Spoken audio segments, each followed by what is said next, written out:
राधे कृष्ण दोस्तों, आपका स्वागत है आपके अपने यूट्यूब चैनल स्टडी जोन में।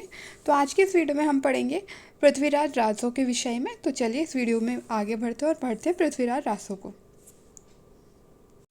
हमारे सिलेबस में जो पृथ्वीराज रासो का रेवा तट लगा है, रेवा तट वाला लगा हुआ है, तो हम इसके विषय में पढ़ेंगे। तो जो रेवा तट है ये पृथ्वीराज रासो का 27वां समय या सर्ग है। इसमें जो प्रधान रस है, इसका जो मुख्य रस है वो वीर रस है। ये वीर रस प्रधान है। इस सर्ग में पृथ्वीराज चौहान के रेवा तट यानी कि नर्मदा के समीप वन में शिकार खेलने और वहाँ शहाबुद्दीन मोहम्मद गौरी से युद्ध का विस्तृत वर्णन है। यानी कि जो रेवा तट है, जो समय है, ये 27वां समय है और इसमें पृथ्वीराज रासो और जो मोहम्मद शहाबुद्दीन गौरी है, उसके इन दोनों के बीच में जो युद्ध हुआ था उसका जो है विस्तृत वर्णन है। रेवा तट का मुख्य विषय पृथ्वीराज और गौरी का युद्ध है। युद्ध में गौरी को बंदी बना लिया जाता है, यानी कि जो युद्ध होता है उसमें मोहम्मद गौरी को बंदी बना लिया जाता है और पृथ्वीराज चौहान विजय होते हैं। आचार्य शुक्ल का कथन देखते हैं। चंद्रप्रदायी हिंदी के प्रथम महाकवि माने जाते हैं और इनका पृथ्वीराज रासो हिंदी का प्रथम महाकाव्य, यानी कि जो आचार्य रामचंद्र शुक्ल हैं, इन्होंने चंद्रबरदाई को हिंदी का प्रथम कवि माना है और पृथ्वीराज रासो को हिंदी का प्रथम महाकाव्य। ये ग्रंथ ना तो भाषा के इतिहास के और ना ही साहित्य के इतिहास के जिज्ञासुओं के काम का है। क्या कह रहे हैं, यह पूरा ग्रंथ वास्तव में जाली है। तो शुक्ल जी ने इसको जाली बताया है। भाषा की कसौटी पर यदि ग्रंथ को रखते हैं तो और भी निराश होना पड़ता है, क्योंकि वह बिल्कुल बेठिकाने हैं, उसमें व्याकरण आदि की कोई व्यवस्था नहीं है। तो शुक्ल जी कह रहे हैं कि इस ग्रंथ में भाषा के हिसाब से व्याकरण आदि की कोई भी व्यवस्था नहीं है। पृथ्वीराज रासो में 68 छंद और 69 समय हैं। हजारी प्रसाद द्विवेदी ने पृथ्वीराज रासो को शुक शुकी संवाद, क्या कह रहे हैं, शुक शुकी संवाद के रूप में रचित माना है। डॉक्टर बच्चन सिंह ने इसे राजनीति की महाकाव्यात्मक त्रासदी कहा है। राजनीति की महाकाव्यात्मक त्रासदी इन्होंने कहा है। पृथ्वीराज रासो का एक अधूरा ग्रंथ है। पृथ्वीराज रासो एक अधूरा ग्रंथ है जिसे चंद्रबरदाई के पुत्र जलहर ने पूरा किया था। इसमें ये 2500 पेज का ग्रंथ है। चंद्रबरदाई को छपे छंद का विशेषज्ञ माना गया है। 1857 में डॉक्टर वूलर ने इसे अप्रमाणिक घोषित किया था। पृथ्वीराज विजय जयानक कवि की रचना है और इसी रचना के आधार पर डॉक्टर वूलर ने 1857 में पृथ्वीराज रासो को अप्रमाणिक घोषित कर दिया था। कैमास वध इसका एक महत्वपूर्ण समय है। इसकी जो भाषा है वो राजस्थानी मिश्रित पिंगल भाषा है। अब पृथ्वीराज रासो को जो कवि जो प्रमाणित, अप्रमाणिक और अर्धप्रमाणिक मानने वाले विद्वान हैं वो इस प्रकार से। पृथ्वीराज रासो को जो प्रमाणिक मानने वाले विद्वान हैं वो श्याम सुंदर दास, मिश्रबंधु, पांड्या और टाड हैं। अप्रमाणिक मानने वाले शुक्ल जी, डॉक्टर वूलर, मुरारुद्दीन, दशरथ ओझा और अर्धप्रमाणिक मानने वालों में मुनिजिन विजय, हजारी प्रसाद द्विवेदी, ये विद्वान इसको प्रमाणिक, अप्रमाणिक और अर्धप्रमाणिक मानते हैं। इसके साथ ही एक चीज़ और, इसमें जो मुख्य छंद हैं, जो मुख्य छंद प्रयुक्त हुए हैं वो पहला है कवित, जिसको छप्पय कहा गया है। इसके बाद दूसरा जो छंद है वो दूहा या दोहा है। फिर उसके बाद तोमर,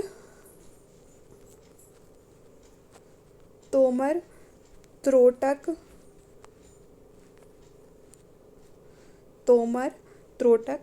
कवित, छपय, दोहा, तोमर, त्रोटक और फिर अंत में गाहा और आर्य। ये इसके कुछ मुख्य छंद हैं। इस पृथ्वीराज रासो के कुछ मुख्य छंद हैं: कवित, छपय, दोहा, तोमर, त्रोटक, गाहा और आर्य।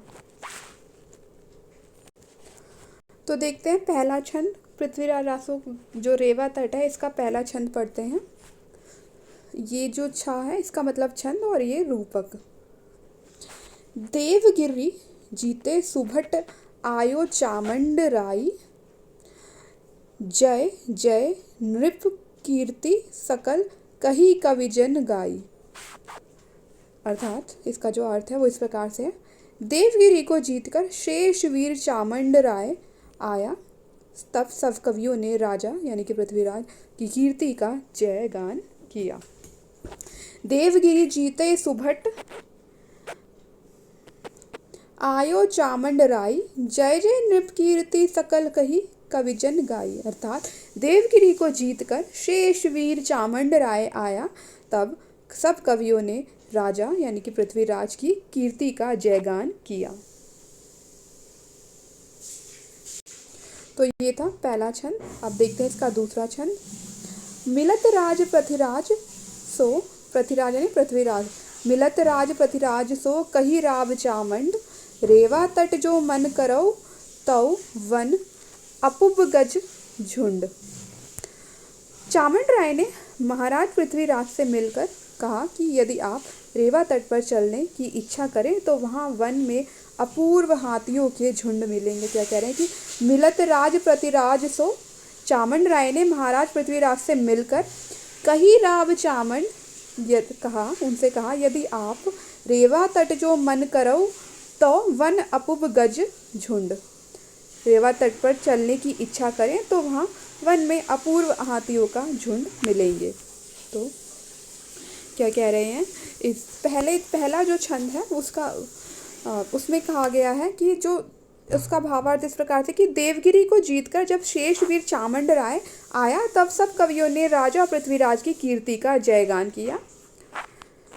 इसके बाद चामंड राय ने महाराजा पृथ्वीराज से मिलकर कहा कि यदि आप रेवा तट पर चलने की इच्छा करें तो वहां वन में अपूर्व हाथियों के झुंड मिलेंगे। जो चामंड राय है ये दहा राय दाहिम का सबसे छोटा पुत्र था और पृथ्वीराज का एक वीर सेनापति था। चामंड राय पृथ्वीराज का एक वीर सेनापति था। इसमें जो शब्द आया है सुभट, उसका अर्थ होता है श्रेष्ठ वीर। सुभट का अर्थ है श्रेष्ठ वीर। कविजन यानी कि कविजन। तो ये कुछ शब्दार्थ थे। यहाँ पर कुछ शब्द हैं उनको देखते हैं। पृथ्वीराज यानी कि पृथ्वीराज, ये जो तृतीय चौहान दिल्ली का अंतिम हिंदू सम्राट था। जो पृथ्वीराज थे ये दिल्ली के अंतिम हिंदू सम्राट थे और यह अजमेर के राजा सोमेश्वर का पुत्र था। रेवा ये आधुनिक नर्मदा नदी का नाम था। जो अभी फिलहाल जो नर्मदा नदी है उसका नाम था रेवा। नर्मदा मध्य प्रदेश की एक नदी है जो अमरकंटक पर्वत से निकलकर खंबात की खाड़ी में गिरती है। रेवा भारत के उस देश खंड को भी कहते हैं जहाँ नर्मदा नदी बहती है और इस रेवा नदी का वर्णन कालिदास ने अपनी रचना मेघदूत में भी किया है। तो इसमें जानने के लिए बस इतना ही है। यहाँ पे एक नोट है, इसको देखते हैं। प्राकृत की अंतिम अपभ्रंश अवस्था से ही हिंदी साहित्य का आविर्भाव माना जा सकता है। उस समय जैसे गाथा कहने से प्राकृत का बोध होता था वैसे ही दोहा या दूहा कहने से अपभ्रंश या प्रचलित काव्य भाषा का पद्य समझा जाता था। तो ये जो पंक्तियाँ हैं, ये जो कथन है, ये जो आचार्य रामचंद्र शुक्ल की जो रचना है हिंदी साहित्य का इतिहास उसमें से लिया गया है। ये पंक्तियाँ आचार्य रामचंद्र शुक्ल ने कही है कि प्राकृत की अंतिम अवस्था से ही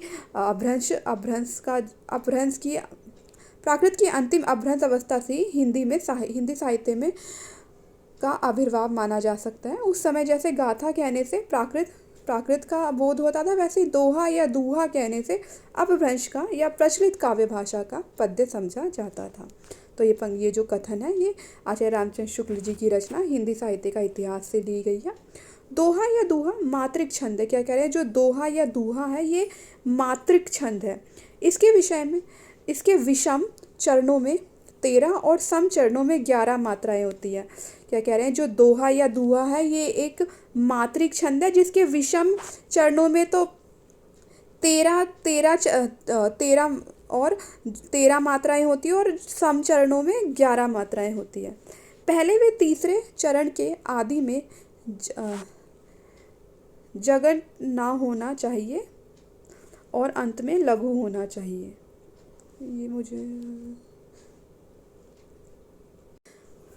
अब देखते हैं इसके तीसरे छंद को।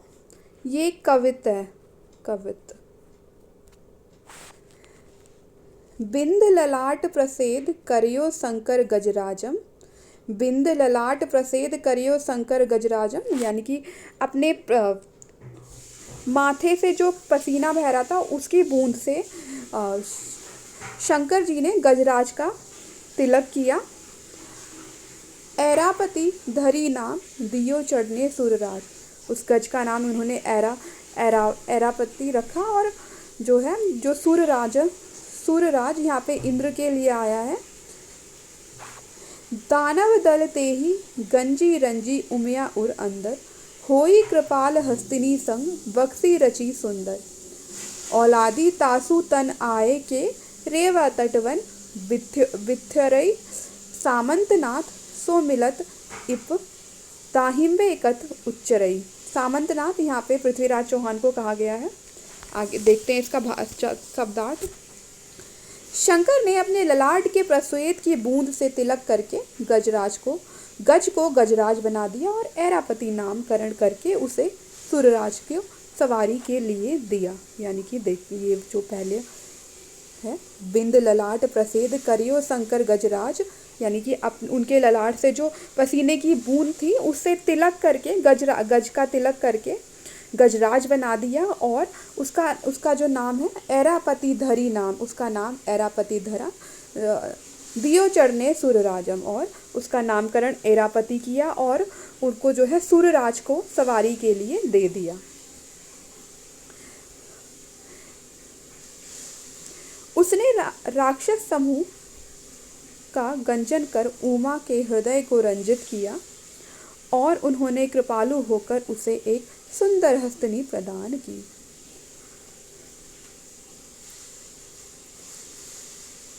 दानव दल ते ही गंजी रंजी उमिया उर अंदर, क्या कह रहे हैं, उसने राक्षस समूह का गंजन कर उमा के हृदय को रंजित किया। गंजन यानी कि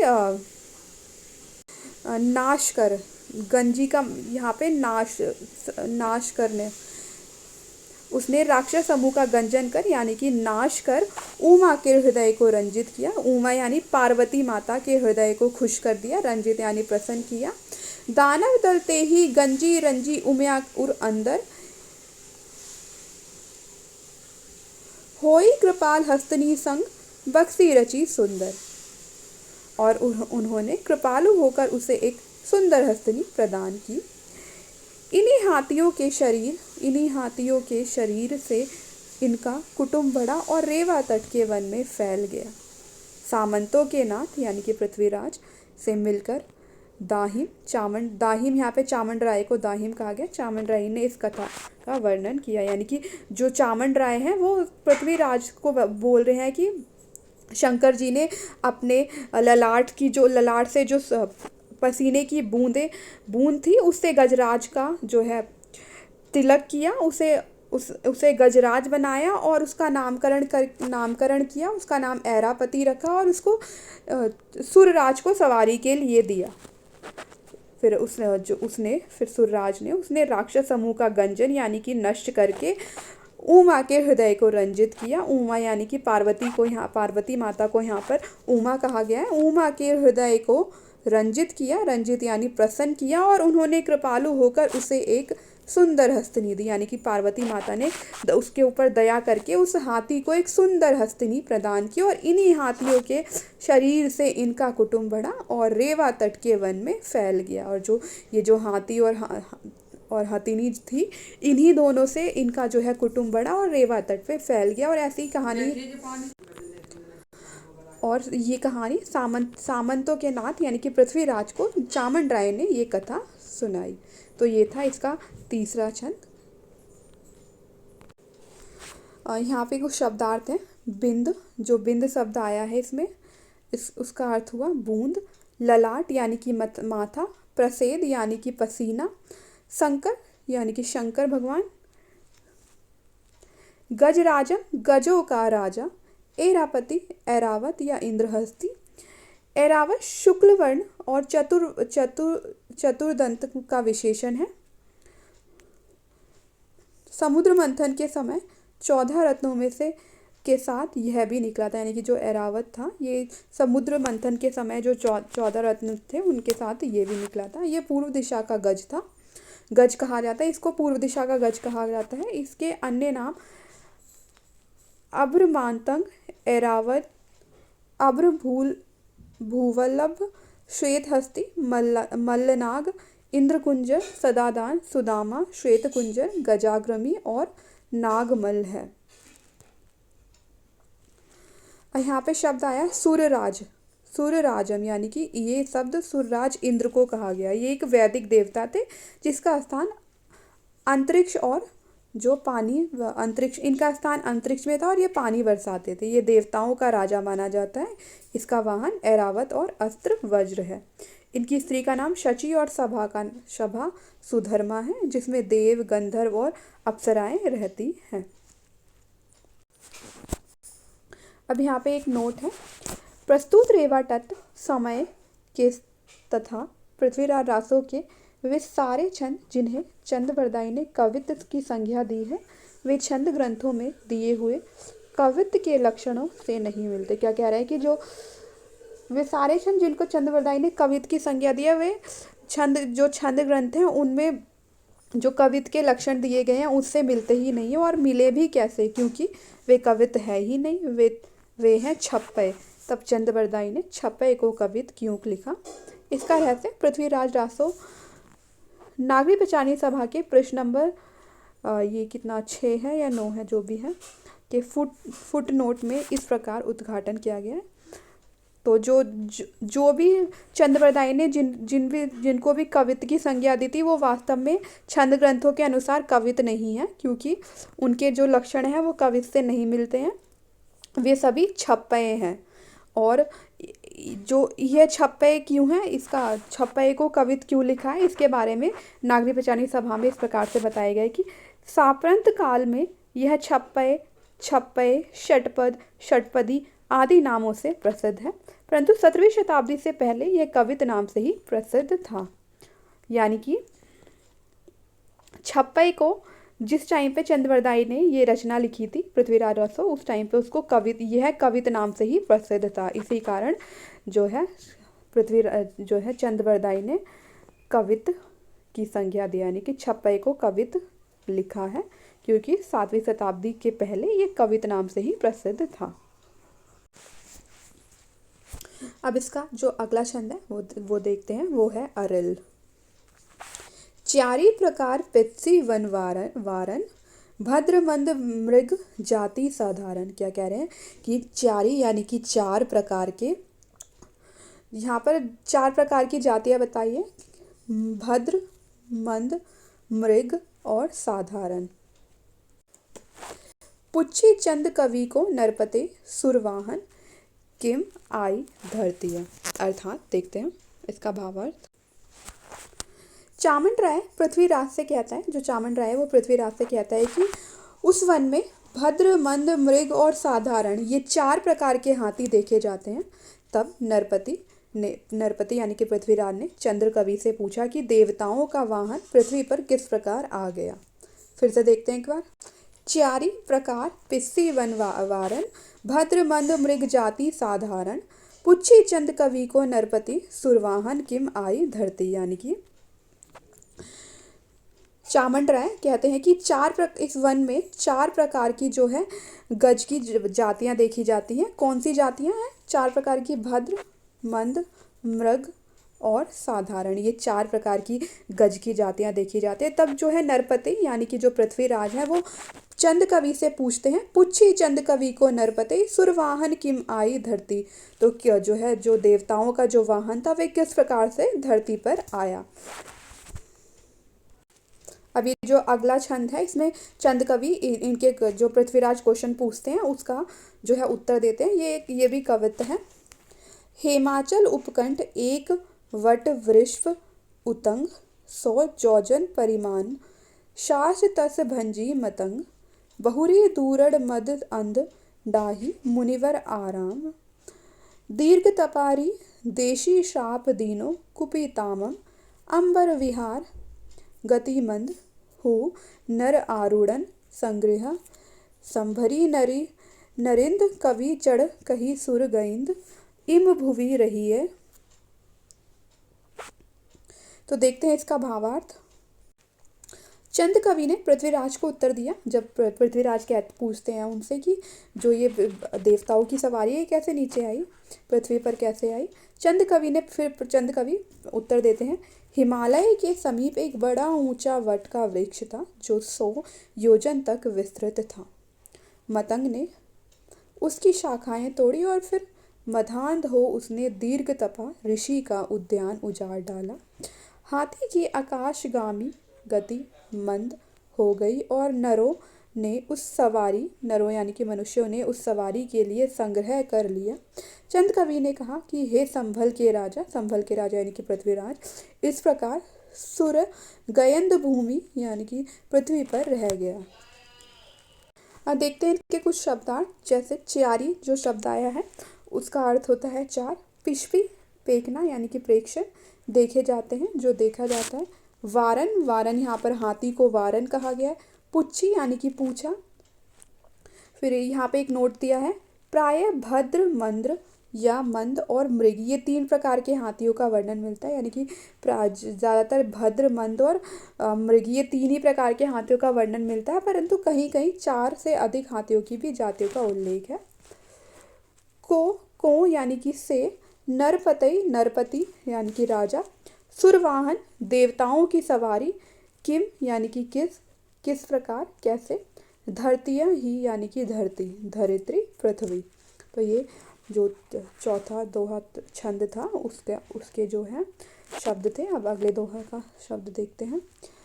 हिमाचल यानी कि हिमालय पर्वत।